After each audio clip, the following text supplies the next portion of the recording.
Hello aspirants, welcome to another session of mains 450 plus. आज हम लोग देखेंगे टॉपिक फिजिकल फेडरलिज्म। बिकॉज जैसा कि आप हम लोग न्यूज़पेपर एनालिसिस में डिस्कस कर ही रहे हैं आजकल, कर्नाटका की चीफ मिनिस्टर, ओके, केरल के चीफ मिनिस्टर ये अगेंस्ट सेंटर के प्रोटेस्ट पर बैठे हुए हैं, supported by Tamil Nadu government as well. और सबका कंसर्न क्या है? इनका कहना है कि फिजिकल डोमेन में there is growing tendency of centralisation. मतलब सेंटर अपने पास ज्यादा पावर्स रख रहा है, ज्यादा रिसोर्सेज रख रहा है, और स्टेट्स को काइंड ऑफ एक म्युनिसिपैलिटी की तरह ट्रीट कर रहा है कि बस हम जो फंड देंगे उतने में ही काम चलाओ। ओके, तो इससे रिलेटेड सारी चीजें समझेंगे। बट क्योंकि ये सदर्न स्टेट्स की तरफ से आया है ये ज्यादा इश्यूज, तो पहले एक चीज पे नजर डालते हैं। जस्ट लुक एट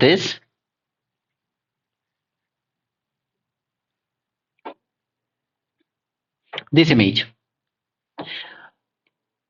सी 14 फाइनेंस कमीशन, ये इसका क्राइटेरिया था। अब देखिए, फाइनेंस कमीशन जब बात आती है ना, तो दो चीजें समझनी होंगी। एक होता है वर्टिकल डिवोल्यूशन और दूसरा होता है हॉरिजॉन्टल।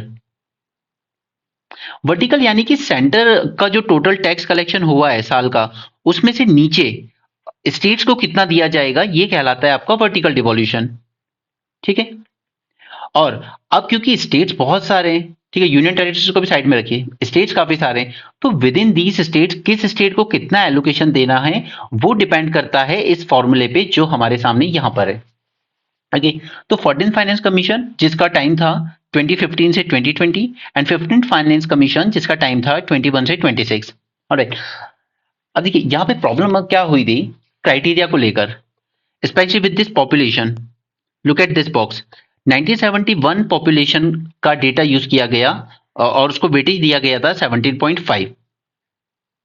17.5 2015 की बात है ये।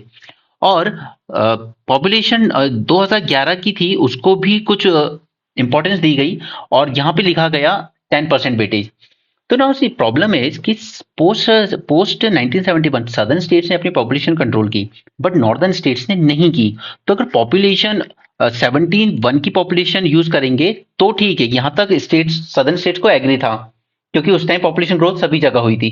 बट 71 के बाद 81, 91, 2001, 2011 तक का जो डेकेड है, पिछले 40 साल में सदर्न स्टेट्स की पॉपुलेशन डिक्रीज हुई, बट नदर्न की बढ़ती ही रही। तो उसको भी 10% वेटेज दे दिया गया। यानी कि एक चीज श्योर थी कि जब ये हॉरिजॉन्टल डिवोल्यूशन होगा स्टेट में, तो northern state will gain much और southern state will lose out, right.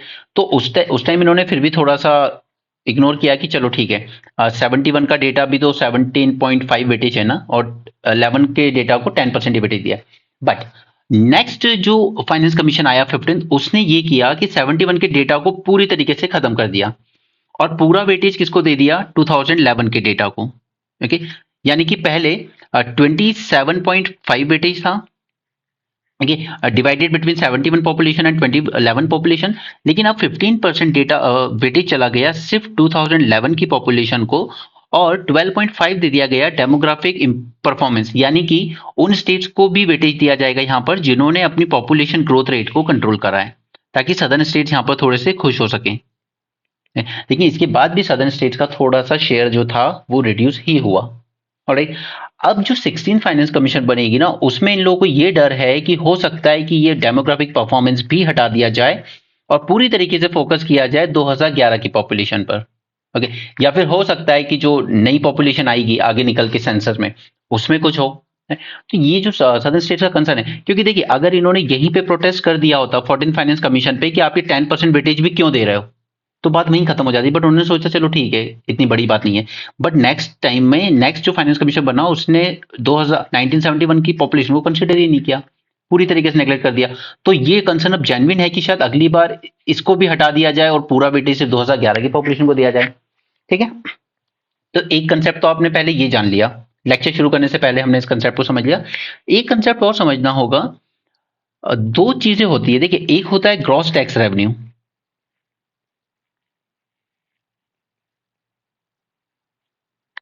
क्योंकि यानी कि सेंटर का जितना भी टोटल कलेक्शन आया है सभी सोर्सेज से, वो पूरा का पूरा बोला जाएगा ग्रॉस ग्रॉस टैक्स रेवेन्यू। ठीक है, लेकिन जब मुझे इस ग्रॉस में से निकालना हो नेट टैक्स रेवेन्यू, तो सिचुएशन यहां पे बदल जाती है।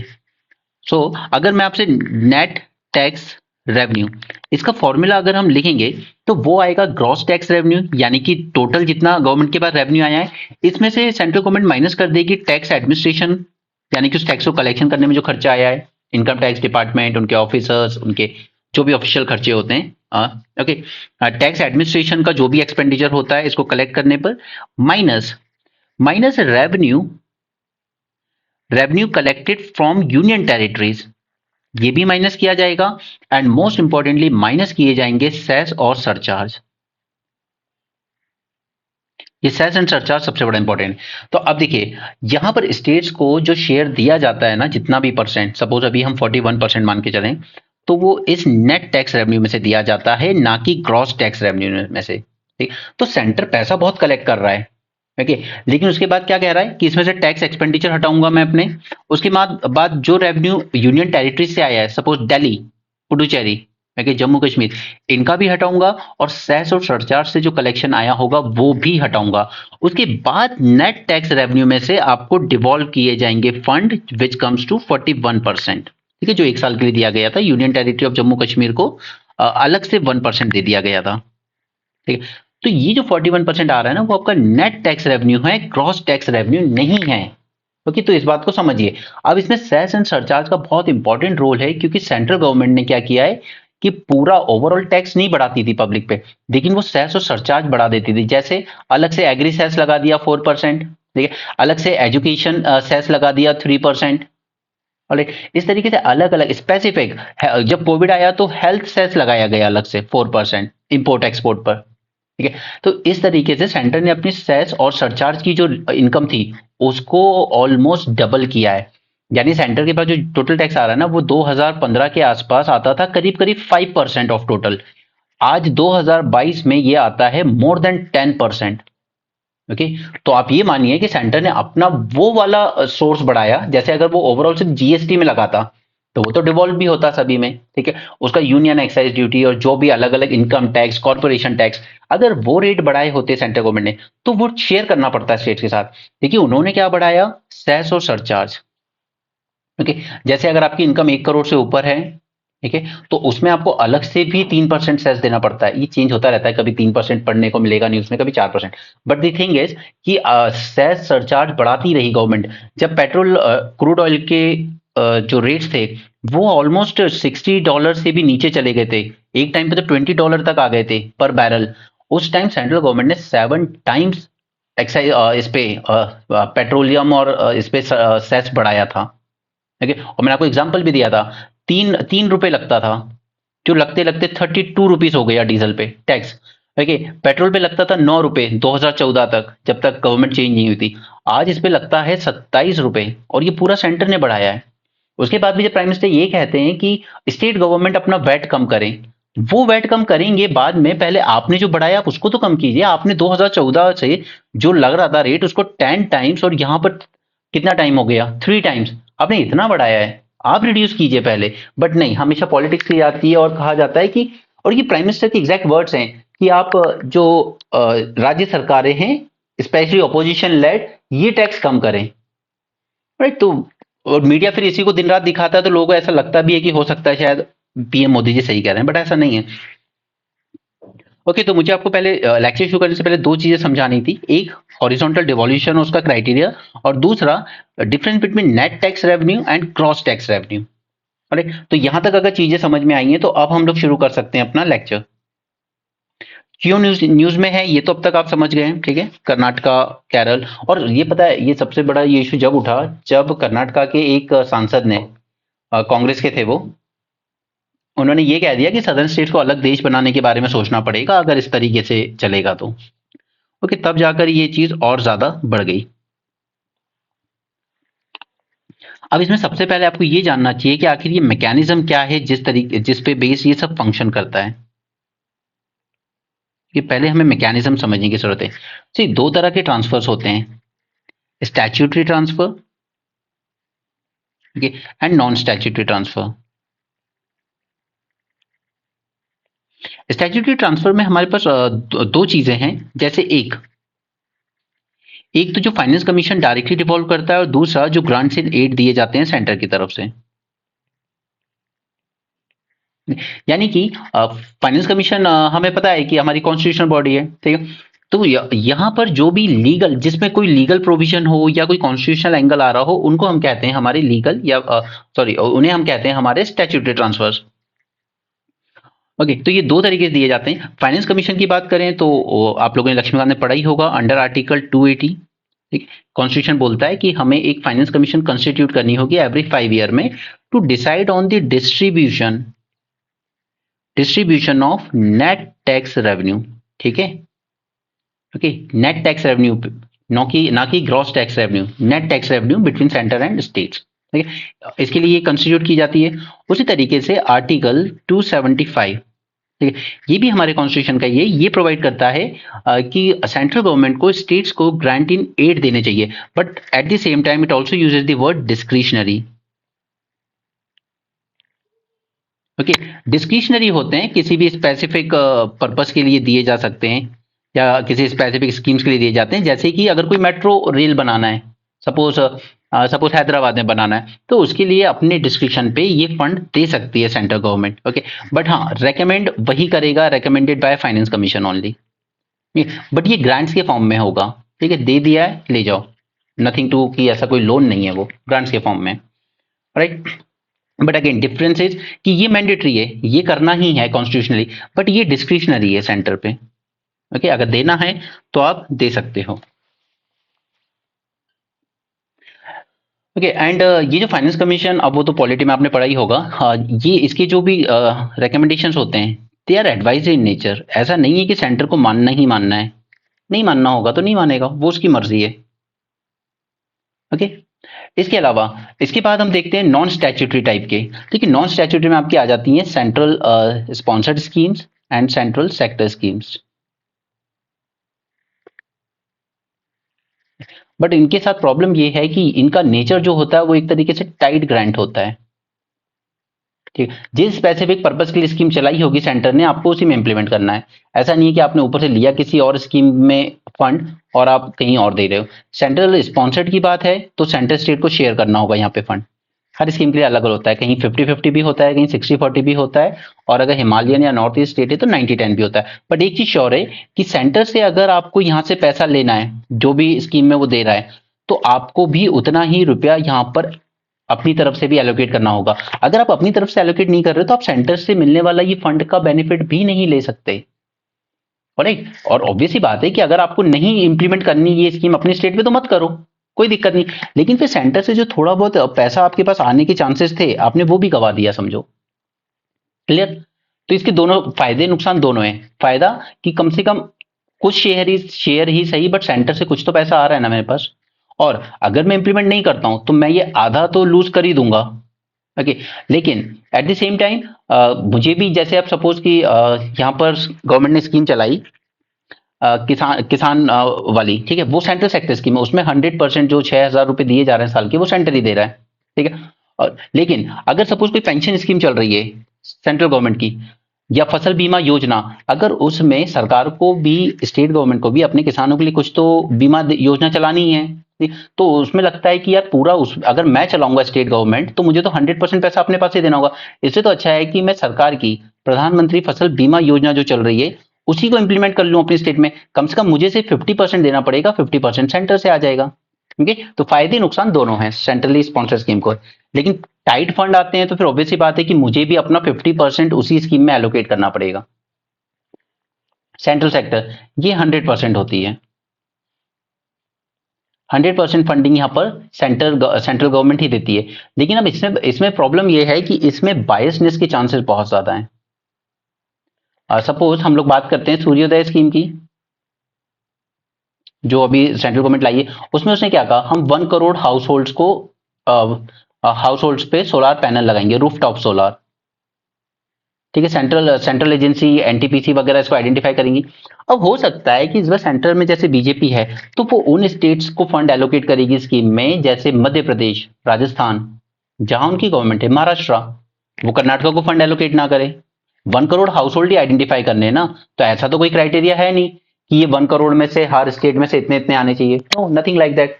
हो सकता है 1 करोड़ हाउस होल्ड पूरे उन स्टेट्स में आइडेंटिफाई कर ले जहां पर उन्हीं की पॉलिटिकल पार्टी की गवर्नमेंट है, राइट। तो सेंट्रल सेक्टर में बायसनेस के चांस होते हैं, और ये भी एक इशू है जो सदर्न स्टेट्स ने रेज किया है यहाँ पर, right? क्योंकि ऑब्वियसली बात है, इस वक्त जो सेंटर में जो पॉलिटिकल पार्टी पावर में है वो उसका सदर्न स्टेट्स में ज्यादा कोई इन्वॉल्वमेंट है नहीं, मतलब नंबर ऑफ सीट्स की बात कर रहे हैं।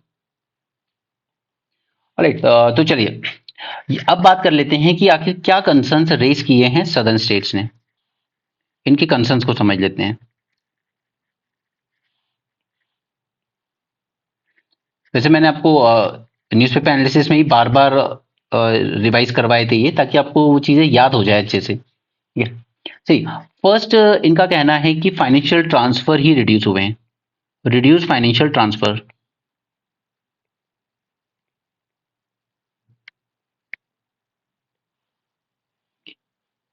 क्योंकि देखिए यहां पर अगर हम ग्रॉस टैक्स रेवेन्यू की बात करें, अभी मैं ग्रॉस टैक्स की बात कर रहा हूँ, ठीक है, और नेट टैक्स की नहीं। नेट टैक्स में तो फिर वो शायद सरचार्ज, यूनियन टेरिटरी वगैरह सब निकल जाएगा। ठीक है, अगर ग्रॉस टैक्स की बात करें, ऊपर चलते हैं एक बार फिर से देख लेते हैं, कंफ्यूज नहीं होना है ये इस चीज में कंफ्यूज नहीं होना। ठीक है, ये वाला ग्रॉस टैक्स रेवेन्यू यानी कि टोटल बताओ बस जितना आया है। अगर ग्रॉस टैक्स रेवेन्यू की बात करें ना, तो इनका एलोकेशन स्टेट्स का डिक्रीज हुआ है। देखिए 2015-16 के टाइम की अगर देखेंगे हम लोग, तो करीब 35% of gross tax revenue in लोग को मिलता था, लेकिन अब जाकर 2023-24 में इनको हार्डली 30% मिलता है यहाँ पर। ओके, तो एक तरफ तो आप कह रहे हो कि देखिए यहाँ पर ये जो फाइनेंस कमीशन थी ना 14 वाली, इसने रेकमेंड किया था 32%, फिर इस फाइनेंस कमीशन ने बढ़ा के कर दिया 42%। तो ये कहने के लिए आ गया कि यार चलो ये तो अच्छी चीज है, डिवॉल्यूशन बड़ा है, बट अगर ग्रॉस टैक्स रेवेन्यू के टर्म में देखेंगे तो डिक्रीज हुआ है। ओके, नेट टैक्स रेवेन्यू को उसमें दिखा दिए, क्योंकि सेंट्रल गवर्नमेंट ने इसी टाइम पे, ये जो टाइम पीरियड है ना, इसी में तो पूरा खेल किया ना उसने, सेस और सरचार्ज ज्यादा बढ़ाए, और जो दूसरा टैक्स रेवेन्यू होता था वो उतना नहीं बढ़ाया। ओके, तो इस वजह से जो फाइनेंशियल ट्रांसफर थे स्टेट्स को, वो रिड्यूस हुए। This is the first concern.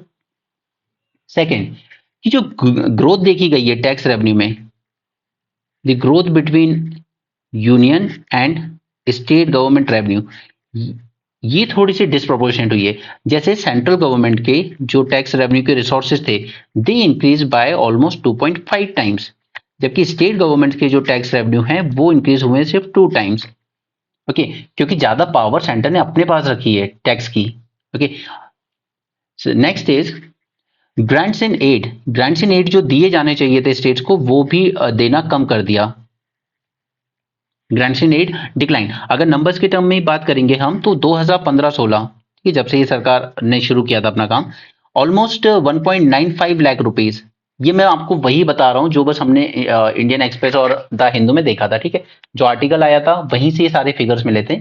ये बढ़ना चाहिए था इतने साल में, बट उल्टा ये डिक्लाइन होके चला गया है आपका 1.65 लाख पर। अब देखने में छोटा लगेगा कि जस्ट 30,000 करोड़ की बात है, नहीं, लेकिन ये अमाउंट के फॉर्म में देखोगे तो काफी बड़ा है। ठीक है, ये ग्रांट्स मिलते थे, और आपको 9 साल में ये ग्रांट्स बढ़ाने चाहिए थे, क्योंकि जैसे जैसे देश आगे बढ़ रहा है तो स्टेट गवर्नमेंट्स का भी तो खर्चा बढ़ेगा ना, सिर्फ सेंटर का खर्चा थोड़ी बढ़ रहा है। सेंटर्स कोई रोड ब्रिज वगैरह थोड़ी बनाने हैं, स्टेट्स को भी बनाने हैं।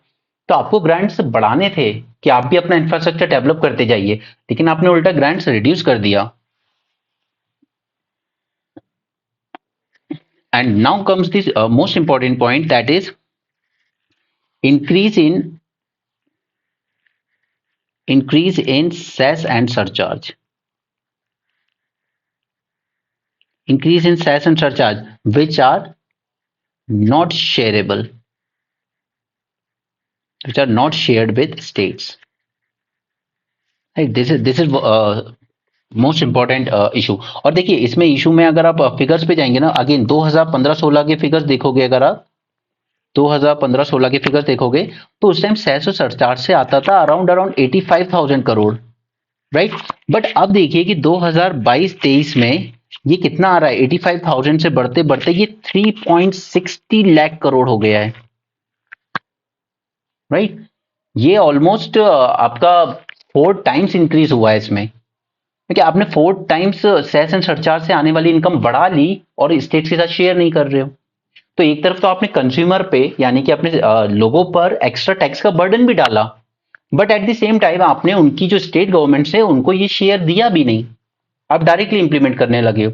तो स्टेट्स का ये कंसर्न बहुत जेन्युइन है, सबसे ज्यादा जेन्युइन कंसर्न यही है, सेस एंड सरचार्ज वाला। ओके, इसके बाद कि जो एक्सपेंडिचर भी हो रहा है वो बहुत ही सेंट्रलाइज वे में हो रहा है। एक्सपेंडिचर इज सेंट्रलाइज कैसे? सेंट्रली स्पॉन्सर्ड स्कीम के करीब करीब 70 such schemes are running and central sector scheme almost 200 such schemes are running। सारा एक्सपेंडिचर आप वहीं से प्लान कर देते हो। ओके, और फिर सेक्टर स्कीम मैंने आपको सूर्योदय का एग्जांपल देके बताया कि वो बायस भी हो सकती है, हो सकता है वो उन्हीं स्टेट्स में इंप्लीमेंट की जाए मेजरली जहां पर आपकी सरकार है। अब इसका भी अगर आप फैक्ट देखना चाहोगे तो यहां पर कंबाइंड 2023-24 में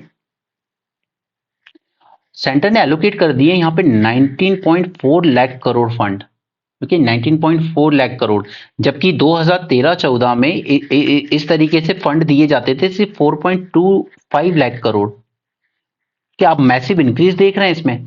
नाउ यू कैन से कि चलिए इंक्रीज कैसे भी जहां भी जा रहा है, बट जा तो पब्लिक को ही रहा है, देखिए वो ठीक है। लेकिन क्या है कि ये फंड आप अपनी तरफ से स्कीम प्लान कर रहे हो, आप उसके थ्रू भेज रहे हो, उससे बेटर है कि स्टेट गवर्नमेंट चाहती है कि आप डायरेक्ट हमें डिवॉल्व कर दीजिए ये फंड। क्योंकि डायरेक्ट डिवोल्यूशन कीजिए ना इसका, ताकि हम खुद डिसाइड कर लें हमारी प्रायोरिटीज के हिसाब से। मैंने आपको सदर्न स्टेट और नॉर्दर्न के हिसाब से बताया भी था कि सदर्न स्टेट्स में प्राइमरी स्कूल की जरूरत अब कम होगी क्योंकि उनकी पॉपुलेशन ग्रोथ रेट कम है, ठीक है, लेकिन उनको हॉस्पिटल्स, पेंशन स्कीम इसकी ज्यादा जरूरत होगी। जबकि नॉर्दर्न स्टेट्स में आपको एजुकेशन, स्किल, हेल्थ में ज्यादा इन्वेस्ट करना है, बच्चों की प्राइमरी केयर हेल्थ में, ठीक है, ना कि उनको कोई अभी पेंशन वगैरह या उस तरह की दिक्कत होंगी। राइट, तो प्रायोरिटीज अलग हैं सब स्टेट्स की। तो लेट देम प्लान, आप सेंट्रल स्कीम्स के थ्रू प्लान मत कीजिए। ओके, नेक्स्ट इज कि इनकी जो स्टेट्स की ऑटोनॉमी थी वो खत्म हो गई है। स्टेट्स ऑटोनॉमी फॉर टैक्सेशन काफी रिड्यूस हो गई है क्योंकि इनका सबसे बड़ा सोर्स हुआ करता था स्टेट वैट, जो कि मर्ज हो गया बाद में जाके जीएसटी में। राइट, तो एक तो इनके पास सोर्स ही कम हो गए, उसके बाद इसी में जीएसटी का जो कंपनसेशन सेस था, कोविड आने के बाद उस पर असर पड़ा था, तो स्टेट गवर्नमेंट चाहती थी कि इसको एक्सटेंड किया जाए एक 5 साल और, ठीक है, बट सेंटर ने मना कर दिया कि नो, हम नहीं कर रहे एक्सटेंड। ठीक, तो ये कुछ कंसर्न्स हैं एंड काफी जेन्युइन कंसर्न भी हैं, अगर आप डीपली इसको स्टडी करेंगे तो काफी जेन्युइन कंसर्न भी हैं। ठीक है, तो 1 2 3 4 5 6, okay, that is sufficient point for us. Okay, अभी वो केरल वाला एग्जांपल मैंने यहाँ पे जानबूझ के इंक्लूड नहीं किया, वो सीलिंग वाला, ठीक है, अभी क्योंकि उसको वो एक अलग कंसर्न है कि कैसे माइक्रो मैनेज कर रहा है स्टेट्स को सेंटर। ठीक है, नेक्स्ट चलते हैं आगे।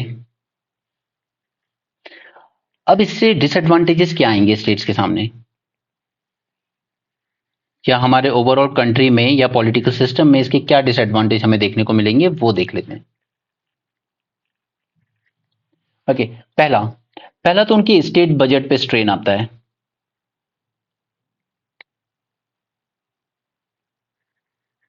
क्यों? क्योंकि उनके पास उतना ज्यादा रेवेन्यू नहीं आ रहा है। ठीक है, रेवेन्यू उनके डिक्रीज हो चुके हैं जीएसटी आने के बाद। दूसरा, आप उनकी भी उनके जो फंड्स ट्रांसफर हुआ करते थे सेंटर की तरफ से, वो फंड्स ट्रांसफर या तो आ नहीं रहे हैं या फिर आ रहे हैं तो टाइट फॉर्म में आ रहे हैं सेंट्रल सेक्टर और सेक्टर स्पेसिफिक स्कीम्स के हिसाब से। ओके, तो अल्टीमेटली स्टेट गवर्नमेंट्स को फिर क्या करना पड़ता है, बोरो करने पड़ते हैं फंड। ओके, उनकी बोरोइंग इंक्रीज हो जाती है। अब बोरोइंग इंक्रीज हो जाती है तो फिर वही फोबिया आ जाता है कि एफआरबीएम लिमिट ना ब्रीच हो जाए। ओके, और इसी के अंडर में वो केरल वाला इशू आएगा जहां पर सरकार, केंद्र सरकार ने सीलिंग लगा दी है कि आपकी बोरोइंग पर हम सीलिंग लगा रहे हैं। Right, so this is first issue कि उनके बजट बिगड़ रहे हैं स्टेट्स के। सेकंड, इंटरस्टेट इनइक्वालिटी बढ़ेगी, जैसा कि हमने न्यूज़पेपर के आर्टिकल डिस्कशन में भी देखा था। इंटरस्टेट इनइक्वालिटी, नो सी, चलिए वही एग्जांपल देख लेते हैं प्रधानमंत्री फसल बीमा योजना का। यहां पर सेंट्रल स्टेट्स को शेयर करना था 50-50, यानी कि स्टेट को कहीं से भी 50% फंड लाने पड़ेंगे अगर वो चाहता है कि वो भी अपने फार्मर्स के लिए स्कीम को इंप्लीमेंट कर सके। अब स्टेट दो तरह के हैं, ठीक है, एक तरफ है महाराष्ट्र, गुजरात जैसे स्टेट जो अच्छे खासे रिच हैं, राइट, और दूसरी तरफ ऐसे भी स्टेट्स हैं जो कि उतनी ज्यादा इनकम जनरेट नहीं करते, जैसे उत्तराखंड, हिमाचल, ठीक है, ये उतनी ज़्यादा इनकम जनरेट नहीं करते। तो अब प्रॉब्लम ये है कि ये 50% बजट कहाँ फंडिंग कहाँ से लाएँ? उन्हें ये स्कीम का बेनिफिट तो चाहिए, लेकिन ये 50% फंडिंग फिर हम कहाँ से लेके आएँ? हमारे बजट आपने यहाँ फर्स्ट स्टेप में ही बिगाड़ दिए, तो अल्टीमेटली फिर उनको बोरोइंग की ही थ्रू करना पड़ेगा और फिर वो इंक्रीज कर देता है गवर्नमेंट पर ओवरऑल डेट। यानी कि जो रिच स्टेट हैं वो स्कीम्स इंप्लीमेंट करते जाएंगे, अपने लोगों को फायदा देते जाएंगे, लेकिन जो पुअर स्टेट्स हैं वो उसमें मात खा जाते हैं। ओके, फिर वो कह देते हैं कि यार हम ये स्कीम इंप्लीमेंट नहीं कर पाएंगे। तो उससे क्या होता है कि रिच और पुअर वाली जो इंटर स्टेट इनइक्वालिटी होती है वो और ज्यादा बढ़ने लगती है। Okay, so that is the second disadvantage. Third is issue of biasness. वही सेम लिख देना जो मैंने आपको ऊपर एग्जांपल में बताई, सूर्योदय स्कीम। क्योंकि जहां अपनी पॉलिटिकल पार्टी का होगा वहां पर ही बेनिफिशियरीज को ज्यादा आइडेंटिफाई किया जाएगा और उसी हिसाब से स्कीम को इंप्लीमेंट किया जाएगा। Right, next is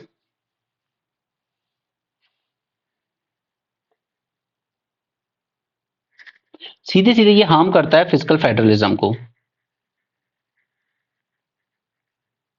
physical federalism का बेसिक कंसेप्ट क्या है कि sharing of resources equally between centre and states, but वो चीज यहाँ हो नहीं रही है। ठीक है, इसमें तो आप ऑल्टा सेंट्रलाइजेशन को प्रमोट कर रहे हो फिजिकल डोमेन में।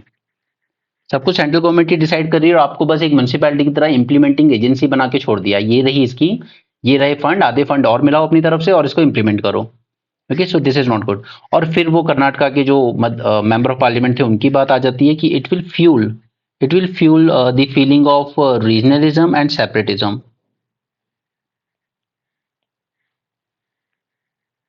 ओके, जो कि अच्छी बात नहीं होगी हमारे देश के लिए कि सदर्न स्टेट्स को लगता है कि हम टैक्स वगैरह में कंट्रीब्यूशन तो बहुत कर रहे हैं लेकिन उतना हमारे पास डिवॉल्व होके नहीं आता है। राइट, तो आई थिंक ये सफिशिएंट है इतने पॉइंट्स हमारे पास। Right, point number 1, point number 2, point number 3, next is fuel regionalism and separatism and physical federalism. Okay, अब देखिए इसमें प्लीज ध्यान रखिएगा, ऐसा नहीं है कि पॉइंट्स कोई सा भी पॉइंट कहीं भी लिख दोगे, जस्ट प्रायोरिटी सही होना भी जरूरी है आपके लिए। तो ऐसा नहीं है कि फ्यूलिंग रीजनलिज्म एंड सेपरेटिज्म आपने फर्स्ट पॉइंट पे लिख दिया, ओके, इंटरस्टेट इक्वालिटी लास्ट में आ रहा है, ऐसा नहीं है। प्लीज मेक श्योर हाँ कि आप रिवीजन भी उतनी ही तरीके से करें जिस तरीके से हमें जरूरत है। तो चलिए इसमें क्या कोई स्टेप्स लिए जा सकते हैं? हाँ, लिए तो जा सकते हैं, तो चलिए देखते हैं उनको भी, क्या स्टेप्स ले सकते हैं हम इस चीज को सही करने के लिए। सबसे पहले तो 16 फाइनेंस कमीशन सेटअप की गई है। राइट, तो यहां पर उसको ये इंश्योर करना जरूरी है, पहले तो स्टेट्स का शेयर बढ़ाने की जरूरत है। कहने के लिए तो है कि चलिए हम तो नेट टैक्सेस का 41% डिवॉल्व कर रहे हैं ऑलरेडी, नहीं, बट ये नेट टैक्सेस का है, ग्रॉस टैक्स के हिसाब से हम जाएंगे ना तो उनका शेयर उल्टा डिक्रीज हुआ है फ्रॉम 35% टू 30%। राइट, तो इसको पहले तो इंक्रीज करने की जरूरत है स्टेट के शेयर को।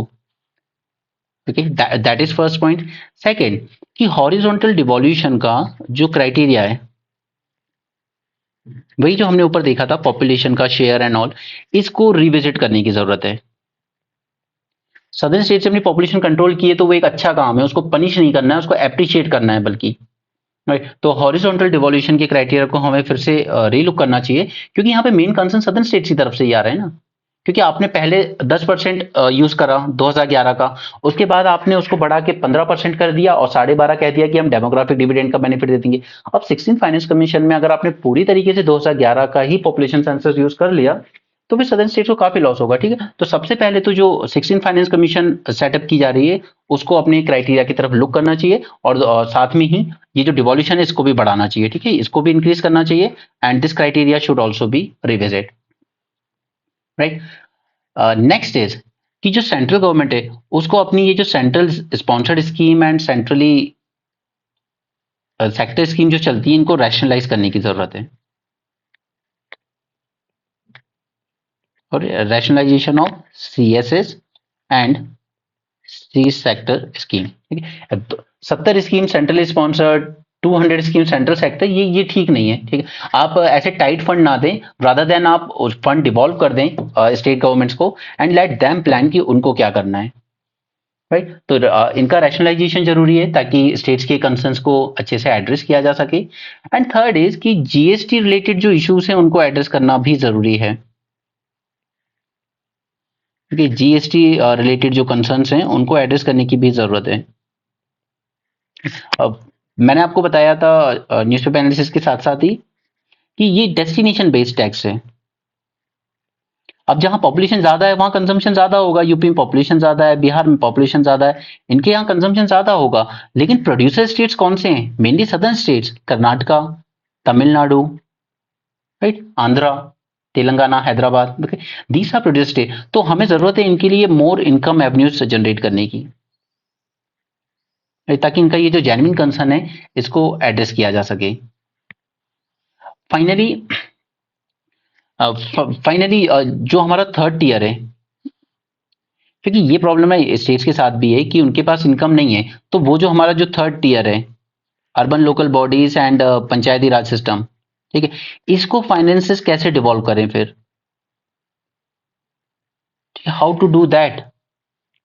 तो उसके लिए जरूरी है कि अगर विद इन जीएसटी ही थर्ड टीयर का भी कोई शेयर फिक्स कर दिया जाए। लाइक फॉर एग्जांपल जितना भी जीएसटी आया उसमें से 5% डायरेक्टली इन थर्ड टीयर की गवर्नेंस के लिए जाएगा। ओके, एंड फाइनली की जरूरत ये भी है कि सेंट्रल गवर्नमेंट ने ये जो सेस और सरचार्ज है, ठीक है, इस पे कुछ लिमिट होनी चाहिए। ऐसा नहीं है कि आप पेट्रोल 100 रुपए का बिक रहा है उसमें 55 रुपए टैक्स है यार। ओके, और अधिकतर पैसा जो है टैक्स का वो सेस और सरचार्ज के फॉर्म में, तो या तो आप इसको जीएसटी में ले आइए। पता है पहले सेंट्रल गवर्नमेंट जो पुरानी गवर्नमेंट थी वो बहुत एक्साइटेड थी कि हमें पेट्रोल डीजल को लाना चाहिए इसमें जीएसटी में, बट न्यू गवर्नमेंट आई जब उसको लगा कि नहीं नहीं, पेट्रोल डीजल को बाहर रखना ही ठीक है, ताकि हम उस पर सेस एंड सरचार्ज के फॉर्म में ज्यादा पैसे लेते रहेंगे और स्टेट गवर्नमेंट्स के साथ शेयर भी नहीं करना पड़ेगा। ओके, और फिर जब रेट बढ़ते हैं तो ब्लेम डाल दिया जाता है स्टेट गवर्नमेंट पे कि ये वैट लगा रही है अलग से। अरे तो या तो आप इसको जीएसटी में ले आइए, ठीक है, या फिर सेस और सरचार्ज पे कोई लिमिट लगा लीजिए कि एक लिमिट से ज्यादा सेस सरचार्ज नहीं होगा पेट्रोल और डीजल पे। राइट, और अगर होगा तो फिर स्टेट के साथ शेयर कीजिए। तो दीज आर सम स्टेप्स जो शायद लिए जा सकते हैं इसको हैंडल करने के लिए। ओके, तो this was a lecture on physical federalism. I hope आपको समझ में आया हो, क्योंकि हम इसमें से अधिकतर जो पॉइंट्स हैं वो हम लोग ऑलरेडी वहां पे डिस्कस कर चुके थे न्यूज़पेपर में। But see again I will emphasise, वैसे मैं जनरली नहीं बोलता आपको कि फैक्ट्स एंड फिगर याद रखिए, लेकिन ये एक ऐसा इशू है जिसमें अगर आप थोड़ा सा फैक्ट्स एंड फिगर्स याद रखेंगे ना तो ये आपके आंसर को बहुत अच्छा बनाएगा, that you have some idea.